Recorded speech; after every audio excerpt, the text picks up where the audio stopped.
अच्छा, सीआईएसएफ में किस पद पे हैं वो? सब इंस्पेक्टर के पद पे हैं, जिसे हम लोग बोलचाल के भाषा में दरोगा। सब में 1-1 रुपया जोड़कर मैं जमा करता था ताकि इनका पढ़ाई सुचारू रूप से चले। बेटी का मतलब जो नौकरी से जो कमाई है, उसके पैसे का कमाई खाने के लिए उसका घर नहीं बचा। नमस्कार, आप सभी का स्वागत है। हम जो है अभी मुजफ्फरपुर में मौजूद हैं। मेरे बगल में एक व्यक्ति आप लोगों को दिख रहे होंगे। इनका जो है 2012 में लव मैरिज होता है और ये अपने पत्नी को पढ़ा लिखा कर सीआईएसएफ में जॉब दिलवा देते हैं। पत्नी इनका जॉब जब करने लगती है, करने के बाद इनसे तलाक मांगने लगती है। आज जो है इनका पूरा ज़िंदगी बर्बाद करके रख दी है। इसी सिलसिले में आइए इनसे बात करते हैं और हम भी जानते हैं और आप लोगों को भी बताने का पूरा हम प्रयास करते हैं। सबसे पहले स्वागत है जी, धन्यवाद। क्या नाम है आपका? मेरा नाम ऐसे सुमित है, लेकिन मेरे घर वाले और मेरे पत्नी के घर वाले मुझे मोनू के नाम से जानते हैं। ये मेरे घर के पुकार का नाम है मोनू। अच्छा, सुनने में आया है कि आपकी पत्नी आज आपको छोड़ दी है नौकरी लगने के बाद। आखिर क्या मामला है? जो उनसे बातचीत के माध्यम से और उनके घर वालों के और कलीग्स के माध्यम से पता चले हैं, वो अब ये उनका कहना है कि अब मेरा नौकरी लग गया है मुझे, तो मेरे पास बेहतर विकल्प है, अब मैं तुम्हारे साथ नहीं रहूँगा। मतलब वो अपने से अच्छे व्यक्ति के साथ रहना चाहती है? जी, वो कहती तो ऐसा ही है। अच्छा, उनका जॉब कौन दिलवाया? उनको पढ़ाया लिखाया कौन? मेहनत उनका था ऑब्वियसली, चूँकि कोई विद्यार्थी जो नौकरी करता है मेहनत वो स्वयं करता है, लेकिन उस मेहनत के पीछे एक परिवार का, उनके मतलब जो अपने होते हैं उनका भी कहीं ना कहीं बहुत मतलब रोल होता है। चूँकि पढ़ाई करने के लिए पैसा लगता है, अपनों का सपोर्ट चाहिए होता है, जो मेंटली आप सपोर्ट मतलब कि हाँ ठीक है कि कोई आपके साथ है, आपके मेहनत में, आपके संघर्ष में, कि आप इसे करिए। तो एक पति के नाते, पति के तौर पे जितना भी आप जैसे पूछे कि कौन करवाया, तो पैसा जितना भी खर्च हुआ है वो एक पति के तौर पे मैंने कराया है। और चूँकि मैं एक एक पैसा जोड़ के कराया है, वो मतलब काफ़ी, वो मैं जब याद करता हूँ उन पलों को तो लगता है जैसे कि वो सब क्या मतलब उसका कोई मतलब था या नहीं था। क्योंकि हम तो अपने पत्नी के लिए कर रहे थे, अपने प्यार के लिए कर रहे थे, जिसको हम प्यार करते हैं। लेकिन ये ऐसा हो जाने के बाद से वो उसका दुरुपयोग करने लगी कि नहीं, अब मेरे पास बेहतर विकल्प है, मैं किसी बड़े अधिकारी, ऐसे आसानी से मेरा दूसरा शादी हो जाएगा, मैं आपके साथ नहीं रहूँगा। अच्छा, सीआईएसएफ में किस पद पे हैं वो? सब इंस्पेक्टर के पद पे हैं, जिसे हम लोग बोलचाल के भाषा में दरोगा कहते हैं। अच्छा, आप लोगों का दोनों आदमी का प्यार कैसे शुरू हुआ, कब हुआ? हम दोनों के परिवार एक दूसरे के मतलब फ्रेंडली रिलेशंस थे, हमारे फैमिलीज़ के। जैसे उनके पिता का नाम श्री सुनील प्रकाश राव है। वो पश्चिमी चंपारण के रामनगर थाना है, पश्चिमी चंपारण में एक उसी थाना के क्षेत्र के अंतर्गत एक गांव आता है, दिवलिया सिगरी बिगरी ऐसा। अच्छा, उसी गांव के निवासी हैं श्री सुनील प्रकाश राव। उनकी सबसे छोटी लड़की हैं वो ममता कुमारी। तो चूँकि हमारे फैमिली रिलेशंस थे हमारे पेरेंट्स के, तो हम लोग बचपन से एक दूसरे को जानते थे, तो वेल नोन थे एक दूसरे से सारे लोग। अच्छा, पत्नी को नौकरी आप क्यों करवाया? आखिर इसका क्या रीज़न था? जैसे उनको पहले से नौकरी करने का मन नहीं था, अचानक से वो बोली कि मैं भी नौकरी करके देखना चाहती हूँ, कि मतलब फिर जब तुम सेट हो जाओगे, तुम्हारा नौकरी हो जाएगा तो मैं छोड़ दूँगी, तब तक मैं करके देखती हूँ। कि ऐसे जो है इनके परिवार वालों ने बहुत अपोज़ किया कि नहीं, लड़की को नौकरी नहीं कराना है, क्यों कराना है। इनके जो अपने माता पिता थे और ख़ास करके ये भाई बहन थे, लेकिन भाई बहन नहीं, उतना माता पिता ने अपोज़ किया कि नहीं करना है, लड़की है काहे नौकरी करेगी, किस बात का कमी है। लेकिन चूँकि अब इनका जिद था कि मुझे करना है और शादी हो चुका था, तो वो डिसीज़न हम पे आ जाता है फिर कि हम सपोर्ट करते हैं कि नहीं, हम उनके इस फैसले में मतलब उनका मतलब इस फैसले का स्वागत करते हैं कि नहीं उनके। तो अब चूँकि वो पत्नी थी मेरी, और केवल इसलिए कि महिला है नौकरी नहीं करने दिया जाए, ये गलत होगा। महिला हो या पुरुष, समान अवसर तो मिलना ही चाहिए ना उनको, स्वावलंबी होने का या आगे बढ़ने का, किसी को भी ये उनका हक है, मिलना ही चाहिए। और मैं चूँकि प्यार भी उनसे करता हूँ, तो उनके इच्छाओं का सम्मान करना मैं समझा कि ये उचित होगा, तो इसलिए कराया। मतलब आप सोचे कि ये मेरी पत्नी है, अगर इसका मन है नौकरी करने का तो चलिए हम हेल्प करते हैं, और आपने हेल्प भी किया, नौकरी भी लग गई।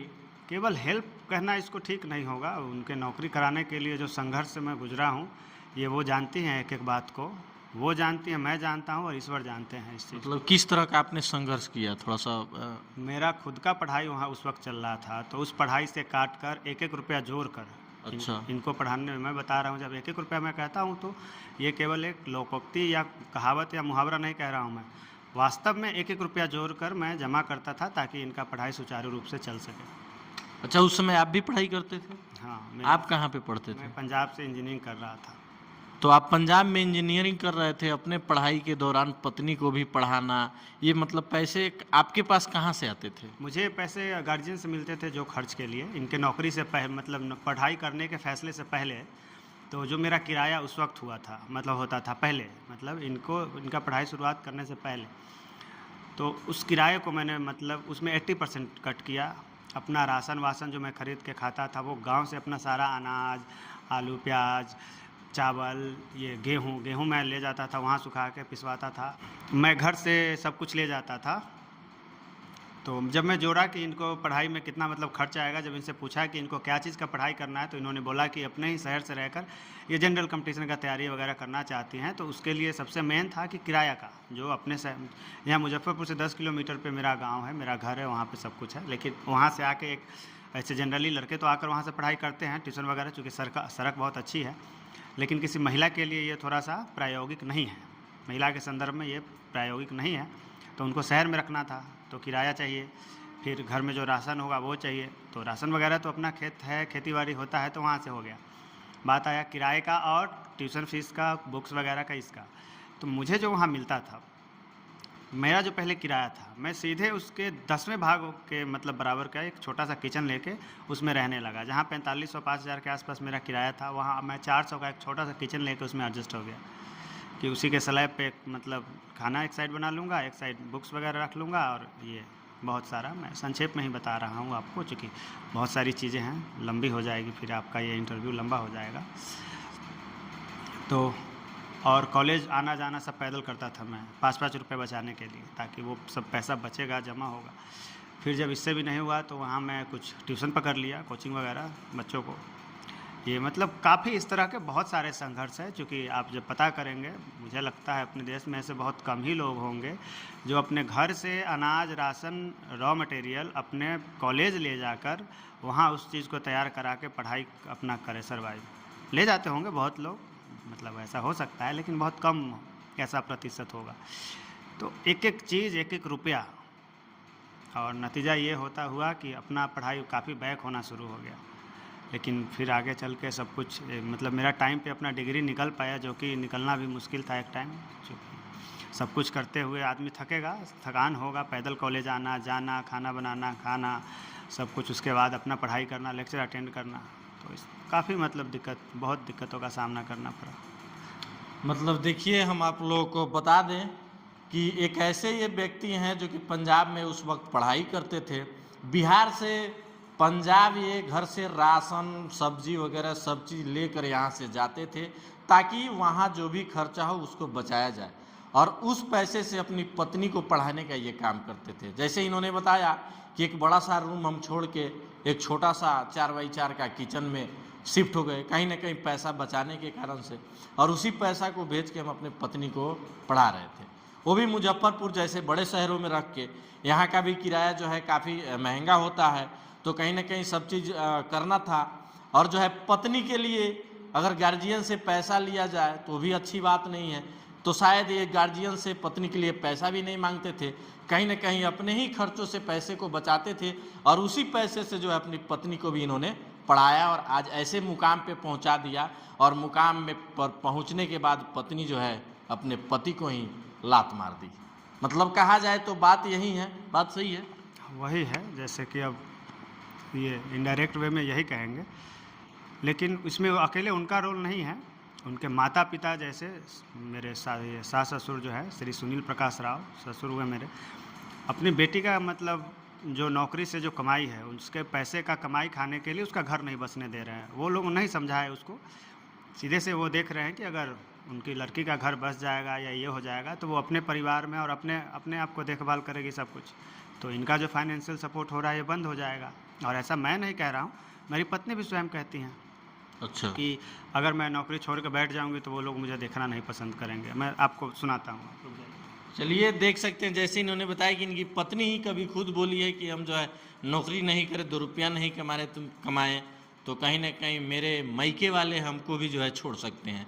उसका जो है फुल एविडेंस ही बता रहे हैं और रिकॉर्डिंग भी है जो कि अभी ये सुनाने जा रहे हैं, आप लोग एकदम ध्यान से सुनिएगा। और हम चाहेंगे कि वीडियो को ज़्यादा से ज़्यादा शेयर कीजिएगा। ऐसे ऐसे पुरुषों के साथ जो ये अन्याय होता है, अगर आप लोग शेयर करते हैं तो कहीं ना कहीं इन जैसे लोगों को न्याय मिल सकता है आपके एक शेयर से। चलिए रिकॉर्डिंग सुनाते हैं, सुनाइए। पूरे पंचायत में कोई सरकारी नौकरी में दरोगा के ऊपर नहीं है और दरोगा उतना है। गलत बा, अपने फैमिली को तो कम से कम छोड़ दो यार। प्रतिष्ठा के कारण तुम्हारा फैमिली तुमको प्यार कर रहा है, उनको भी नहीं बख्श रही हो। जब देखो मेरे लिए हर एक रिश्ता इन्वेस्टमेंट है। वो लोग इससे पहले क्या बोली कि हाँ, इससे पहले क्या बोली थी कि मेरा ये जॉब है ना, इसीलिए वो लोग मेरा ये कर रहे हैं, जॉब छोड़ के जेल में बैठ जाऊंगी, वो लोग भी देखना नहीं पसंद करेंगे। ऐसे थोड़े होता है यार। देख सकते हैं रिकॉर्डिंग आप लोगों ने सुना, मतलब ये इनके पास एक एक एविडेंस है, ये एविडेंस में कहीं से कमी नहीं है इनके पास।